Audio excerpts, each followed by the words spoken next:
ہمارے قائد ہمارے قائد ہمارے قائد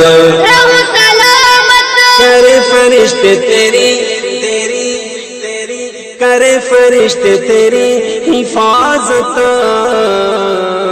ہمارے قائد رہو سلامت ہمارے قائد الحمدللہ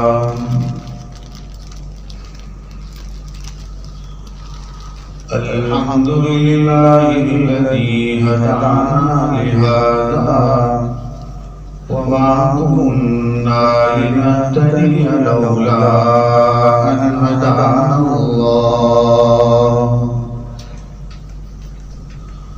لقد جاءت رسل ربنا بالحق صلوات الله وسلامه على سيدنا محمد وعلى آله وصحبه وبارك وسلم تسليما كثيرا كثيرا. أما بعد، أعوذ بالله من الشيطان الرجيم. بسم الله الرحمن الرحيم. ومن أظلم ممن منع مساجد الله ومن أظلم ممن منع مساجد الله أن يذكر فيها اسمه وسعى في خرابها أولئك ما كان لهم أن يدخلوها إلا خائفين لهم في الدنيا خزي ولهم في الآخرة عذاب عظيم. صدق الله العظيم. اللهم صل على سيدنا محمد وعلى آل سيدنا محمد وأصحابه وأزواجه وبارك وسلم.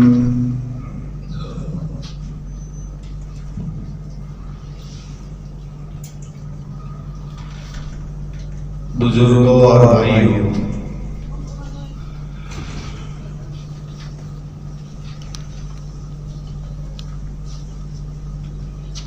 اللہ تبارک و تعالی نے ہم سب کو مسلمان بنایا ہے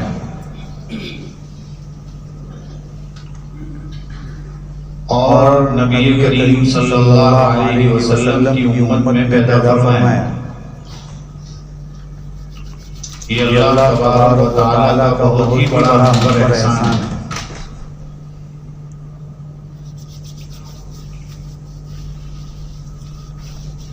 نبی کریم صلی اللہ علیہ وسلم کی زندگی کو ہم سب کے لیے آئیڈیل بنایا. فرمایا جینا ہو تو سرکار کی زندگی دیکھو اور ان کے طریقے پر زندگی گزارو تو کامیاب ہو جاؤ گے.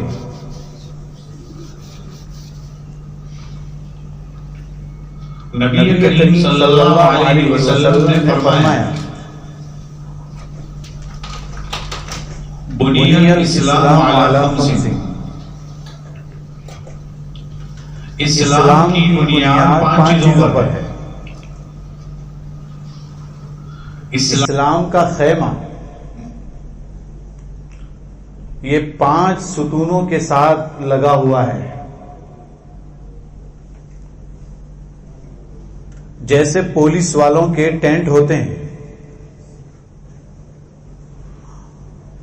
اس میں جو بیچ کی لکڑی ہوتی ہے اسی پر پورا خیمہ ہوتا ہے تیار. بالکل اسی طریقے سے فرمایا کہ ان 5 چیزوں میں ایک چیز توحید ہے، بغیر توحید کے مسلمان ہی نہیں ہو، یعنی اللہ ایک ہے، شرک کی بالکل گنجائش نہیں۔ اور باقی 4 پلر نماز، روزہ، زکوٰۃ اور حج، فرمایا کہ جیسے مائک چل رہا ہے، اس کو کنٹرول کرنے والی چیز ایمپلیفائر ہے، جیسے پنکھے چلتے ہیں اس کو کنٹرول کرنے والی چیز ریگولیٹر ہے۔ اگر ریگولیٹر صحیح چلتا ہے تو پنکھا ریگولر چلتا ہے۔ بالکل اسی طریقے سے انسان کی، مسلمان کی زندگی کو کنٹرول کرنے والی چیز نماز ہے۔ اس لیے مسلمان مسجد میں آتا ہے نماز کے لیے تو بہت سارے گناہوں سے بچ جاتا ہے، بد نگاہی سے، زنا سے، شرمگاہ کی بھی حفاظت ہو جاتی ہے۔ بلکہ حدیث میں آتا ہے کہ ایک انسان دن میں 5 مرتبہ غسل کرے تو کتنا صاف ہو جائے گا؟ آپ صلی اللہ علیہ وسلم نے فرمایا بالکل اسی طریقے سے اگر کوئی انسان 5 وقت کی نماز پڑھتا ہے تو وہ گناہوں سے بالکل صاف ہو جاتا ہے۔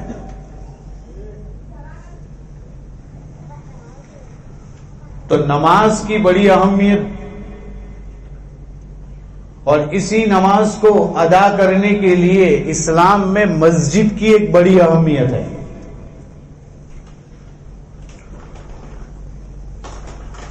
مسجد کی ایک تاریخ ہے اور بہت پرانی ہے، یہ کوئی مغلوں سے نہیں بنی، بلکہ اس کی بہت پرانی تاریخ ہے۔ قرآن کریم تو کہتا ہے زمین پر سب سے پہلا گھر اللہ کا گھر بنا ہے۔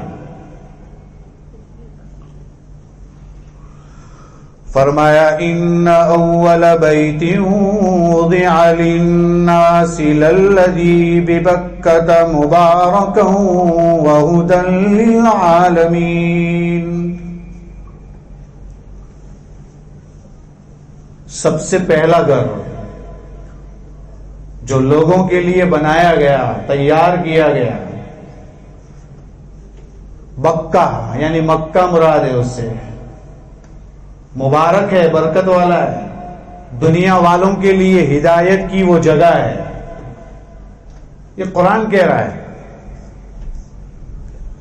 اسی لیے نبی کریم صلی اللہ علیہ وسلم سے ایک حدیث میں ہے کہ پوچھا گیا کہ سب سے پہلا گھر کون سا بنا؟ آپ نے فرمایا اللہ کا گھر بنا، جس نے انسانوں کو پیدا کیا، جس نے زمینوں کو پیدا کیا، جس نے آسمانوں کو پیدا کیا، اس نے سب سے پہلے اپنا گھر بنایا، اور سب سے پہلی مسجد مسجد حرام کہلاتی ہے، اور اس کے بعد دوسری مسجد جو تعمیر ہوئی وہ مسجد اقصی ہے۔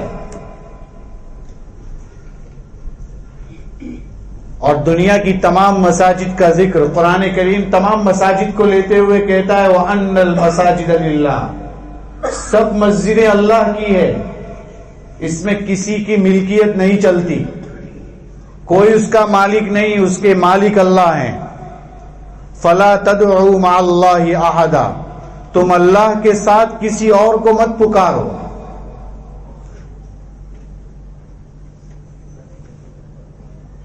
نبی کریم صلی اللہ علیہ وسلم جب مدینۃ المنورہ تشریف لائے تو آپ نے سب سے پہلے قباء میں قیام فرمایا اور وہاں رہ کر مسجد تعمیر کروائی، تعمیر ہوئی۔ قرآن کریم میں اس کا بھی ذکر لَمَسْجِدٌ أُسِّسَ عَلَى التَّقْوَى، یہاں قباء کی جو مسجد ہے اس کا ذکر ہے۔ تو دیکھیے اپنے گھر کی فکر بعد میں، پہلے اللہ کا گھر تعمیر کیا جائے۔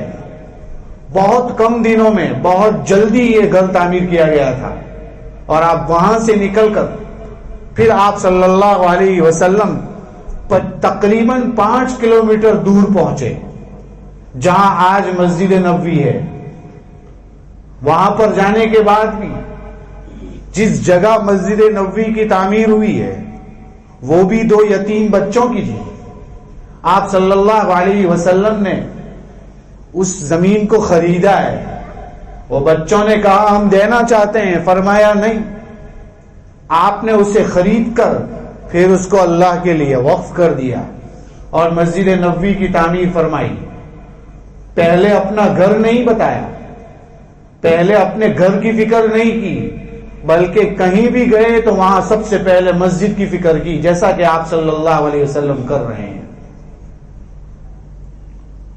پھر اس مسجد کو بنانے والوں کی بھی فضیلت بتائی، یہاں تک فرمایا کہ اگر آپ کے پاس پیسے بھی نہ ہوں، ایک اینٹ کا ٹکڑا بھی اگر آپ سے لگ جائے مسجد کے لیے، فرمایا اللہ اس کے بدلے میں اینٹ نہیں دیں گے، پورا محل دیں گے جنت میں۔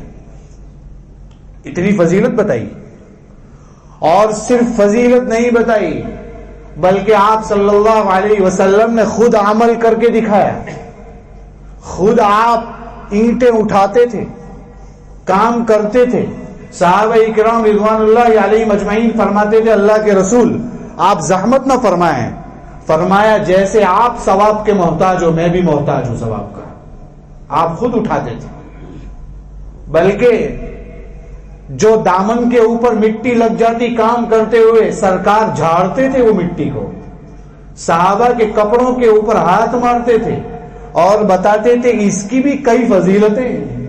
معلوم ہوتا ہے کہ آپ نے مسجد سے لگنے والی ایک ایک چیز کی فضیلت بتائی،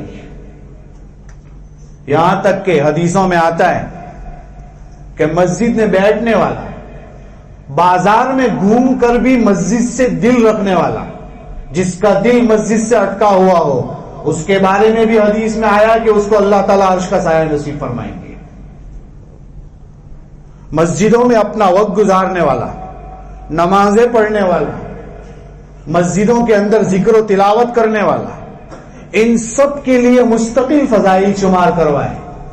معلوم ہوتا ہے مسجد کی ایک اہمیت ہے شریعت میں۔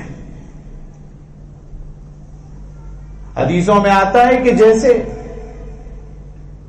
آسمانوں میں جاتے فرشتے ہیں، یہاں سے جیسے ہم ستاروں کو روشن دیکھتے ہیں، بالکل آسمان والے نیچے جب زمین پر نظر ڈالتے ہیں تو جتنی مسجدیں دنیا میں ہیں وہ سب روشن نظر آتی ہیں۔ یہ اللہ کے گھر ہیں، اور یہ اللہ کے گھر ہیں۔ قرآن نے کہا ہے وَأَنَّ الْمَسَاجِدَ لِلَّهِ۔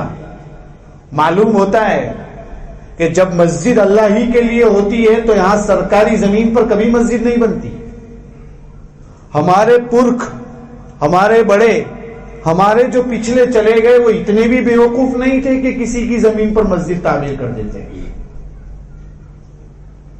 اس لیے کہ یہ تو آسان سا مسئلہ ہے۔ آپ نے کبھی بھی بالکل روڈ کے اوپر بیچ بیچ میں مسجد نہیں دیکھی ہوگی، اور جہاں ہوگی وہاں کسی کی زمین ہوگی اور کسی نے اللہ کے لیے وقف کی ہوگی، وہاں پر مسجد کی تعمیر کی جاتی ہے۔ معلوم ہوتا ہے کہ مسجد ایک بار جب تعمیر ہو گئی وہ ہمیشہ کے لیے ہو گئی، اب اس کے اوپر انسان کچھ بھی نہیں کر سکتا، بلکہ جس نے وقف کی ہے وہ بھی بدل نہیں سکتا ہے اسے۔ یہ تو ہوئی میرے بھائیوں مسجد کی اہمیت کا مسئلہ۔ آپ یہ بھی جانتے ہیں کہ مسجد کی اہمیت کو شعائر میں کہا ہے، مسجد کو اللہ کے شعائر میں سے ہے، جیسے اذان ہے، جیسے عید الاضحیٰ اور عید الفطر ہے، جیسے عرفہ اور مزدلفہ، اور جتنے کنکر مارے جاتے ہیں جن جگہوں پر، جس کو جمار ثلاثہ کہتے ہیں، وہ سب جگہیں ہیں۔ یہ سب چیزیں جیسے شعائر ہے۔ شعائر کس کو کہتے ہیں؟ ایسی جگہیں جن کو دیکھ کر اللہ یاد آ جائے، جہاں انسان عبادت کرتا ہے، اس کے ذریعے سے عبادت قائم ہوتی ہے، اس کو شاعر کہتے ہیں۔ اور شاعر میں کبھی کمپرومائز نہیں ہوتا۔ لیکن مسئلہ یہ ہے کہ آپ جانتے ہیں کہ کئی سالوں کے بعد آج یہ مسئلہ ہے کہ کوئی مسجد کے بارے میں یہ بتایا جا رہا ہے کہ یہاں مندر تھا، کسی مسجد کے بارے میں یہ بتایا جا رہا ہے کہ یہ تاج محل نہیں، یہ تیجو محل ہے، کہیں یہ بتایا جا رہا ہے کہ یہاں کوئی شیولنگ تھا۔ مطلب یہ ہے کہ یہ سب چیزیں یہ شیطانی کام ہیں، یہ شرارتیں ہیں، یہ جو کچھ ہو رہا ہے اس کے پیچھے میرے بھائیوں ہماری بھی کوتاہی ہے، اور وہ کوتاہی کیا ہے وہ اصل بتانا چاہتا ہوں، وہی میرا پیغام ہے۔ کوتاہی یہ ہے کہ ہم نے مسجدوں کو آباد نہیں کیا۔ میرے بھائیوں، یہ دور پرنٹ میڈیا کا ہے، یہ دور سوشل میڈیا کا ہے۔ آپ جانتے ہیں لوگ لکھ رہے ہیں، کیا لکھ رہے ہیں؟ یہ لکھ رہے ہیں کیا ضرورت ہے اذان کی؟ اذان کی کیا ضرورت ہے؟ تمہارے یہاں مسجدوں میں اذان تو ہوتی ہے، مسلمانوں کے چائے کے گلوں پہ سے تو کوئی ہٹتا نہیں ہے۔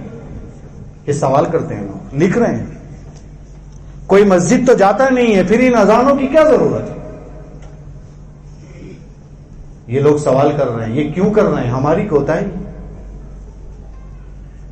رمضان تھا تو وضو خانوں پر بھی لوگ نماز پڑھتے تھے، لوگ روڈ کے اوپر بھی مصلی بچھا دیتے تھے،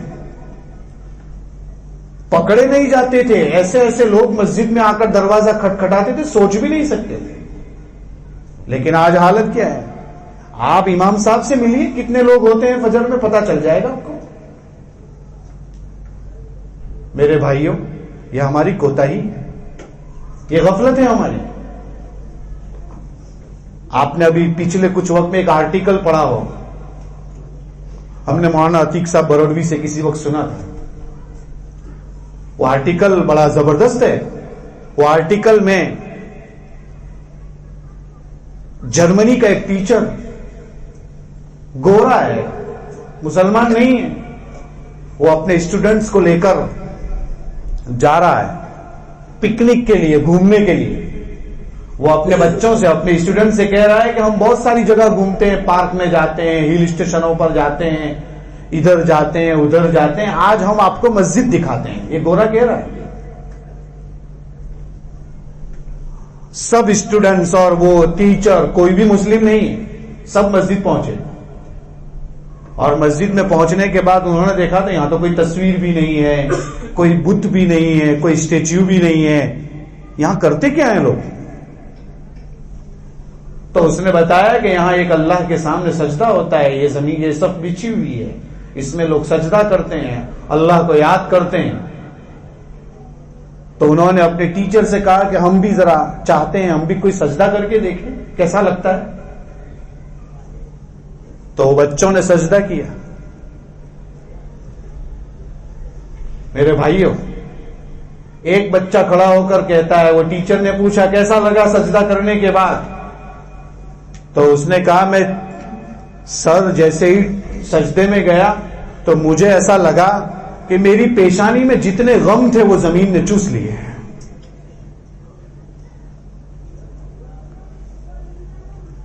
ایک کہہ رہا ہے میرا سب غم ختم ہو گیا، ایک کہہ رہا ہے کہ اس نے تو حد ہی کر دی، اس نے کہا کہ یہ سجدے والے خدا پر ایمان لانا چاہتا ہوں۔ وہ سجدہ، وہ نماز جس سے زمین کانپ جایا کرتی تھی، اسے ترستے ہیں آج ممبر و محراب۔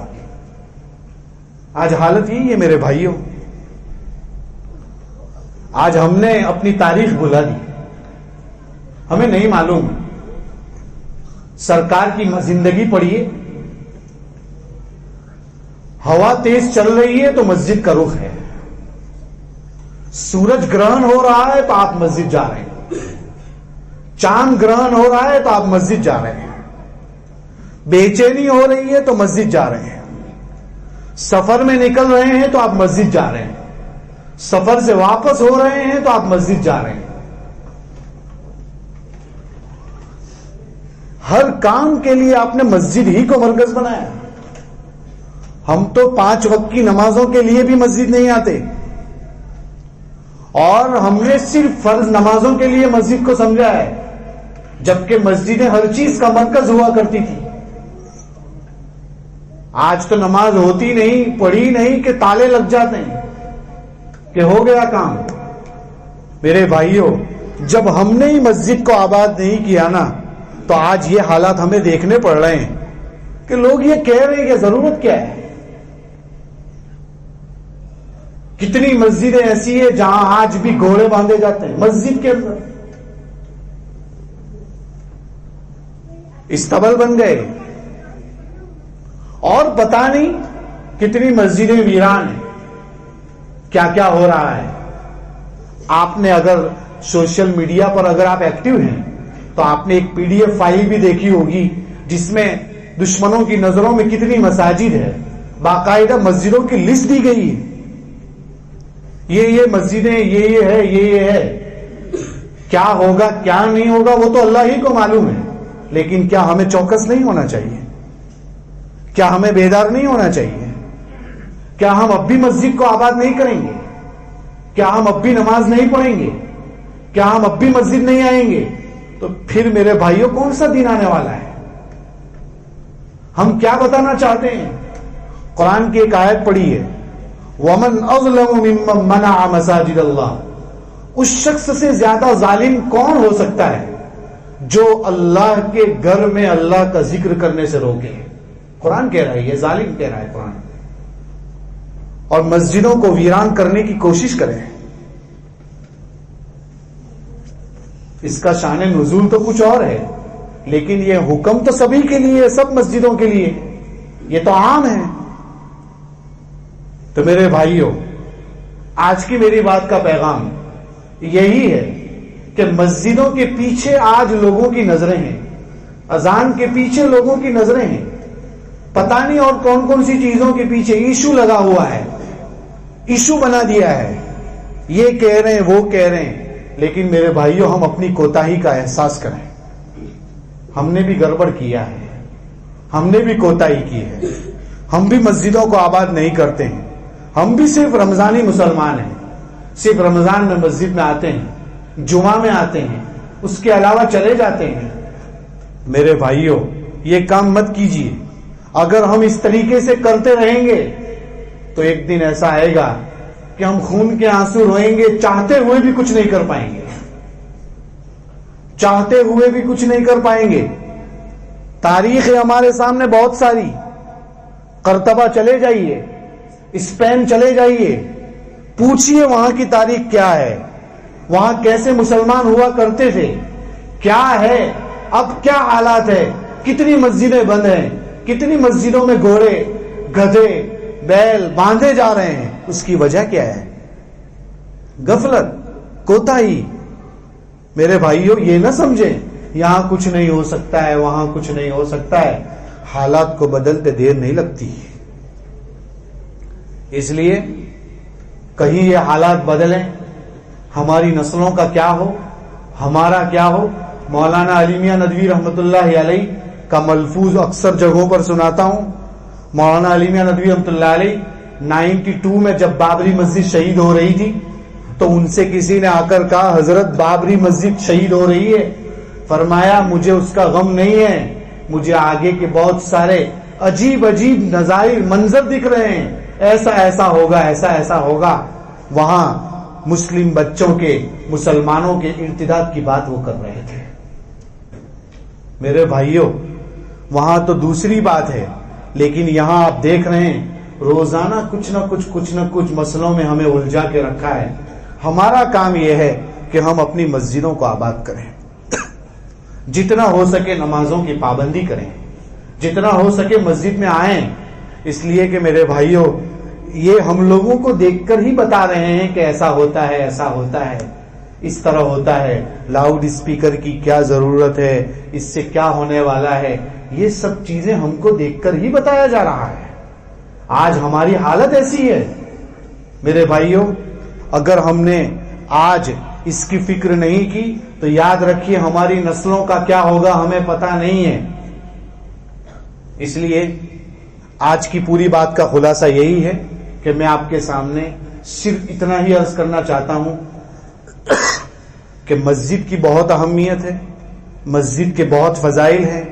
مسجد کے اندر آ کر نماز پڑھنا ہی اصل نہیں، بلکہ اس کے ساتھ ساتھ مسجدوں میں ذکر، مسجدوں میں تلاوت، مسجدوں کو مرکز، مسجدوں میں سب کچھ کیا جاتا تھا.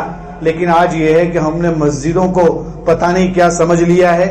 میرے بھائیوں، یہ مسجد ہے، یہ اللہ کے گھر ہیں. قرآن میں آپ کے سامنے 2-1 آیتیں بھی پڑھی، میں حدیث میں بھی آپ کو بتا چکا ہوں. حدیث میں ایک جگہ طبرانی کی روایت کہ سب سے بہترین جگہ اگر کوئی ہے تو وہ اللہ کے گھر ہے، اور سب سے بدترین جگہ اگر کوئی ہے تو وہ بازار ہے. جب یہی بتایا گیا ہے تو ہمیں چاہیے کہ اپنا دل مسجد میں اٹکا کے رکھیں، اپنے آپ کو مسجد سے لگا کے رکھیں، اپنے آپ کو مسجد میں لائیں، نمازوں کی پابندی کریں، فجر میں آئیں، فجر کو معمولی نہ سمجھیں.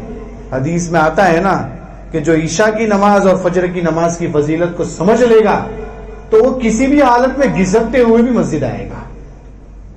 ہم اسی اندھیرے میں نہیں آتے. عشاء میں گھر پر نماز پڑھتے ہیں. مسجدوں کی اہمیت آپ نہیں جانتے. مسجد حرام میں مستقل بتایا کہ ایک نماز پڑھنے کا ثواب 1 لاکھ کا ہے. تو مسجد اقصی میں کئی نمازوں کا ثواب، مسجد نبوی میں کئی نمازوں کا ثواب. اور ہماری مسجدوں میں بھی اگر ہم جماعت کے ساتھ نماز پڑھتے ہیں تو دوسری نمازوں کے ان اکیلی نماز پڑھنے کے مقابلے میں 27 گنا زیادہ ثواب ملتا ہے.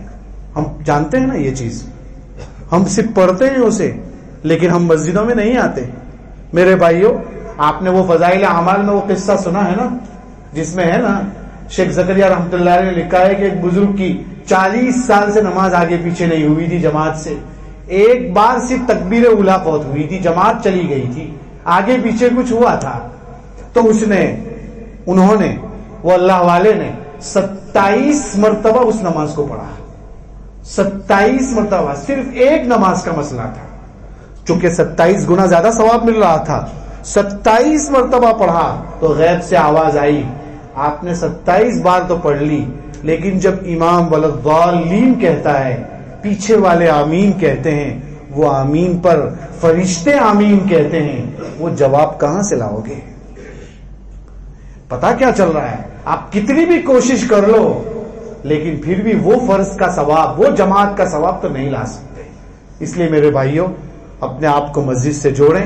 حالات بدلتے جا رہے ہیں، ذرا تاریخ کا مطالعہ بھی کریں. ہماری تاریخ کیا ہے؟ دنیا والے یہ کہتے ہیں ایسا تھا ویسا تھا، ایسا کچھ نہیں ہے.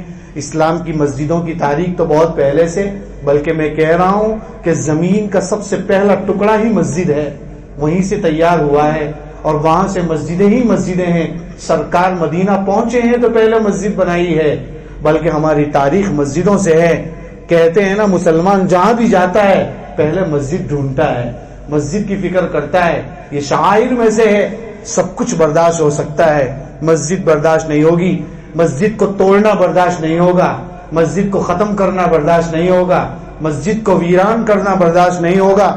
اگر اس ملک میں کچھ اور ہونے والا ہوتا تو پھر یہاں اس ملک میں 1190 میں خواجہ معین الدین چشتی اجمیری تشریف نہ لاتے، سنجری تشریف نہ لاتے. وہ آئے، کام کیا، اور آپ جانتے ہیں کہ اس کے بعد سے ایک تاریخ ہے. انگریز آئے، اس سے پہلے بہت بڑے بڑے لوگ آ کر گئے، سب کچھ ہوا، لیکن یہاں توحید کے زمزمے بلند ہیں، اللہ کی آواز بلند ہے. لاؤڈ اسپیکروں پر پہلے سے اذان ہوتی چلی آ رہی ہے، ہو رہی ہے. ہم یہی کہتے ہیں ہوتی رہے گی، اذان بلند ہوتی رہے گی، نمازیں پڑھی جاتی رہے گی، مسجدیں چالو رہے گی، جاری رہے گی. بس شرط یہ ہے کہ ہم بھی مسجدوں میں آئے ہیں. کل اٹھ کر کوئی ہمیں یہ نہ کہے کہ مسلمان تو آتے نہیں ہیں، ضرورت کیا ہے، یہ جملہ ہم پر نہ کسا جائے. اس سے پہلے ہمیں اپنے آپ کو مسجد سے لگائیں. اللہ تعالی ہمیں عمل کرنے کی توفیق عطا فرمائیں. آمین. وآخر دعوانا الحمدللہ رب العالمین. یہ لوگوں کون مقتل سے سراپا خندزن آیا، جو اس انداز سے باندھے ہوئے سر سے کفن آیا. اڑا دو خاک دشمن پر کہ ظالم جان من آیا، بٹا دو داغ باطل پر کہ اب باطل شکن آیا.